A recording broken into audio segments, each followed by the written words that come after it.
It's Friday the 13th, everyone, so what better day to release this video? The elephant in the room is a problem that everyone is aware of, but no one wants to talk about. It happens everywhere, including in the voice acting community. I'm Rebecca Amber Clark, and today, I'm going head-to-head with the elephant in the studio, calling people out. And oh boy, does this elephant have a pair of tusks. Calling someone out for doing something they really shouldn't do is always a stressful situation, no matter how you slice it. It's stressful for the person doing the calling out, it's stressful for the person being called out, and it's stressful for the community as a whole.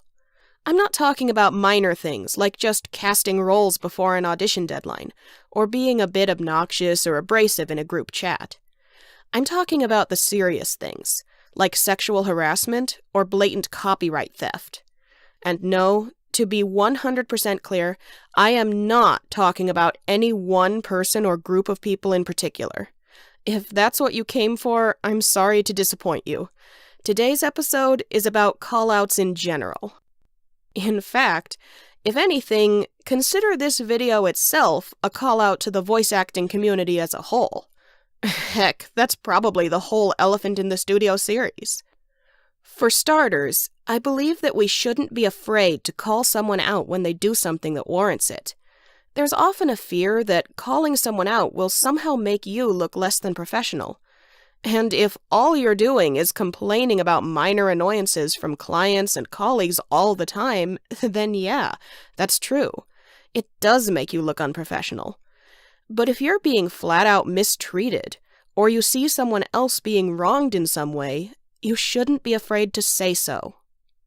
Second, when someone else calls a person out, we as a community should be open and supportive of them. It takes a lot of guts to come forward with an issue, especially because victims may be afraid that they'll end up being the ones put on trial. So when someone shows that kind of bravery, it should be rewarded, not punished. Now hold on, before you get too excited and break either the like or dislike button on this video, remember that people are still considered innocent until proven guilty. So while I think it's important to give people a space to speak out, I think it's equally important to give the person being called out the chance to defend themselves. If they admit to whatever they were accused of, for goodness sake, don't tear them to pieces on social media before they have a chance to at least try to make amends.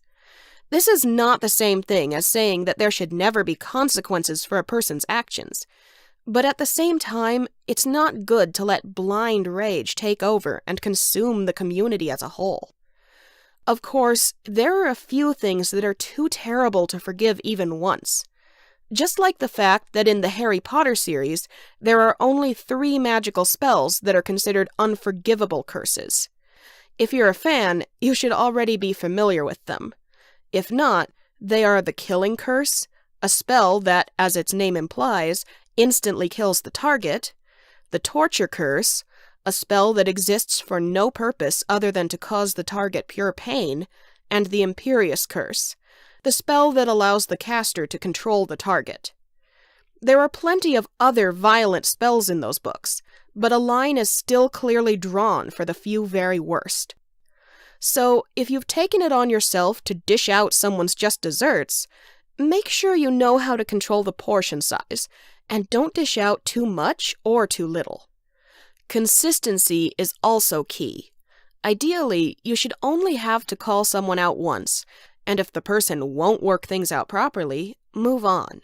Refuse to keep working with them if the situation calls for it. If it's ongoing and you need to keep the public updated from time to time with additional information you come across, then by all means do so if you feel it's appropriate. Just be careful not to tip over the line into stalking or harassment. It doesn't make any sense, though, to get angry for a few days or a week and post a lot of emotionally charged messages on social media until you find something else to spend your time on again. Now, as I've said, I'm all for the community calling people out when needed, and that no one should feel afraid to speak up. But when a community tolerates someone's actions for several months or years, that's on the community.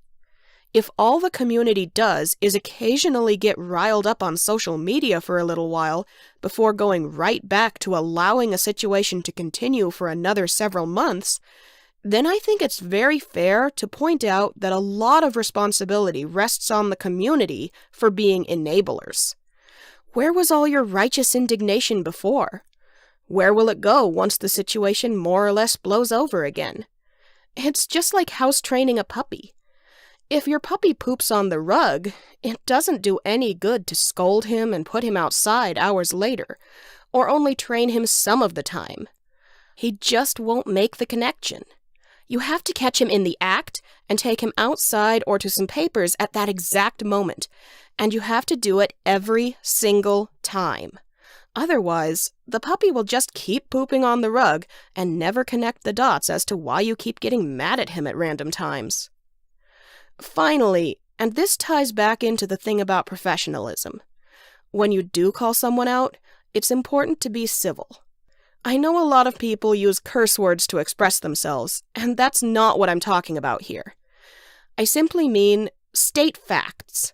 If you want to share an opinion, be sure to communicate clearly that it is an opinion and not a fact. Point out what the person did that was wrong.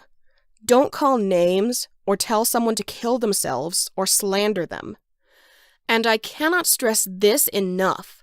If someone talks about harming themselves, even if you think it's just a play for sympathy, it's our moral responsibility as human beings to take it seriously and act accordingly.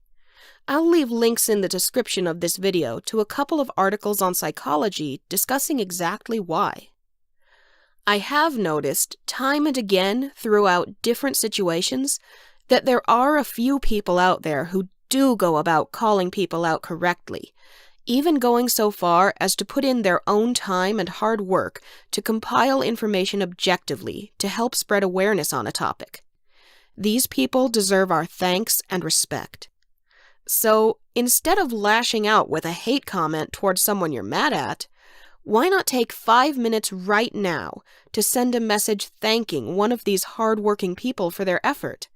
Let's accentuate some of the positivity in our community while we work to eliminate the negativity. Thanks for listening. If you enjoyed the video, or it gave you something to think about, consider subscribing to catch future episodes. What's your opinion about calling people out? I'd like to hear from you, so please share your thoughts in the comment section. Remember, these elephant in the studio problems can never be solved unless we all start talking about them.